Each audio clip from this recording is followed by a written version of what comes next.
Bonjour à tous, bienvenue dans cette nouvelle émission de Réussite d'entreprise produite par Open Media et diffusée sur Le Figaro.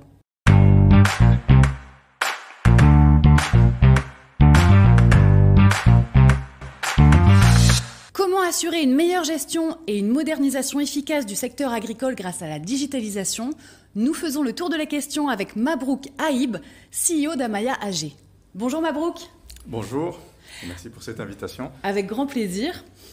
Alors Mabrouk, Amaya AG, c'est une start-up agritech qui a été créée en 2022 à Reims. Est-ce que vous pouvez nous en dire plus à propos de l'entreprise? Amaya AG, c'est une start-up qu'on a créée avec mon associé Nassim il y a maintenant 3 ans. On est spécialisé dans l'agritech. On accompagne les distributeurs d'intrants agricoles.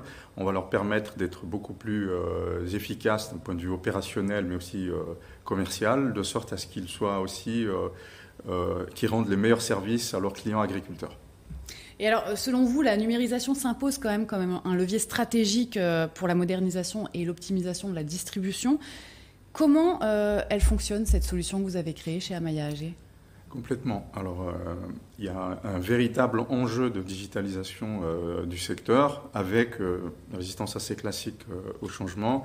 Donc, il va falloir apporter des solutions qui soient très proches des utilisateurs et notamment des agronomes qui sont sur le terrain. Oui.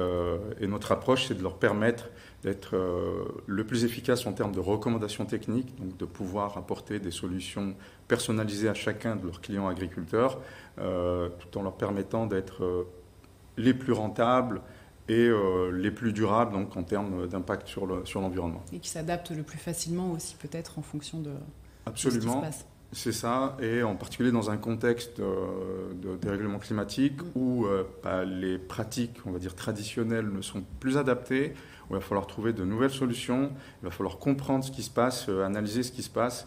Et notre solution qui, grâce à des modèles d'intelligence artificielle et à une collecte de données assez large en exploitant des données satellitaires, des données agronomiques du terrain, des données météo, va leur permettre justement d'affiner, d'ajuster et de faire des recommandations qui soient les plus pertinentes pour l'agriculture. Alors si j'ai bien compris, du coup la solution permet de faire le lien entre les entreprises qui distribuent les intrants et les agriculteurs via les ingénieurs agronomes, c'est bien ça? Absolument. Alors typiquement, les agronomes sont des employés donc des entreprises distributrices d'intrants. Ils ont pour rôle de conseiller les agriculteurs. Et notre solution va permettre à ces entreprises d'avoir des équipes sur le terrain qui sont les plus performantes possibles, encore une fois, d'un point de vue technique et commercial. Alors, ce modèle est très courant en Afrique, qui est un des marchés sur lequel on focalise. En Europe, on va plus retrouver les coopératives agricoles qui vont accompagner les agriculteurs sur le volet nutrition, puisqu'on n'a plus le droit aujourd'hui de vendre des pesticides ou des produits phytosanitaires et de faire du conseil. Mais les modèles entre l'Afrique et l'Europe sont différents. Intéressant. Alors, si demain, par exemple, une entreprise qui distribue des intrants veut passer par Amaya pour fonctionner, comment ça se passe? Vous avez un cas concret à me présenter? Oui, on a donc aujourd'hui plusieurs clients, donc notamment une grande entreprise française, le groupe Roulier, qui ont une forte présence à l'international, avec qui on travaille avec leurs agronomes sur le terrain. Je vais donner le cas de l'agriculture saharienne, qui est une région qui est en très forte croissance et qui est stratégique pour l'entreprise, donc Timac Agro, la filiale du groupe Roulier, grâce à l'usage de notre solution et bien sûr à leur expertise terrain et leur solution, on a pu arriver à tripler le rendement agricole de blé sur cette région, donc passer de 25 à plus de 70-80 quintaux par hectare. Mais alors comment ils passent par Amaya AG? Comment ils vous contactent? Comment on nous contacte? Comment on peut travailler avec vous finalement? Écoutez, nous, on peut nous trouver sur les réseaux évidemment, sur LinkedIn, et on a un site web. Et typiquement, ce qu'on va faire, c'est déjà comprendre les besoins, comprendre l'organisation de l'entreprise, le distributeur d'intrants. Typiquement, on va proposer un projet pilote de 3 mois sur lequel les équipes sur le terrain vont tester la solution. On va l'affiner, donc on a cette capacité à être très agile pour répondre à des besoins très précis de l'entreprise. Puis en général, au bout de 3 mois, on a une solution qui répond parfaitement à leurs besoins et on va déployer sur tout le portefeuille de l'entreprise. Et après, c'est du coup un accompagnement sur le long terme, en continu. Absolument. Exactement.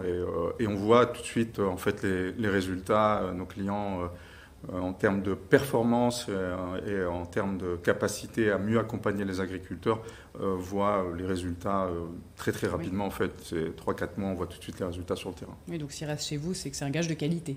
Je le suppose. Alors, quand on a préparé l'émission, vous m'aviez parlé d'une levée de fonds qui vous avait permis de faire progresser Amaya AG fortement. Vous en êtes où et comment vous envisagez la suite de l'aventure Amaya AG ?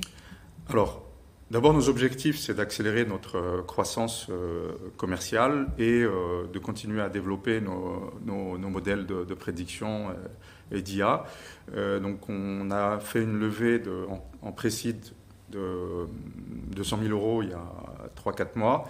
Ça nous a permis justement de recruter une équipe très solide commercialement pour pouvoir démontrer qu'en injectant un peu d'argent, on pouvait faire de la croissance rapidement.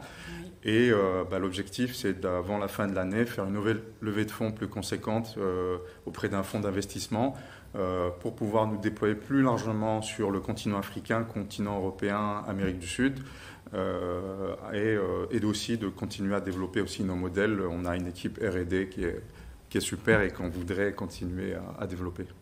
Eh bien, en vous souhaitant un beau rayonnement. Merci beaucoup, Mabrouk, pour cet échange. Merci infiniment. Quant à nous, on se retrouve très bientôt pour une prochaine émission de Réussite d'entreprise.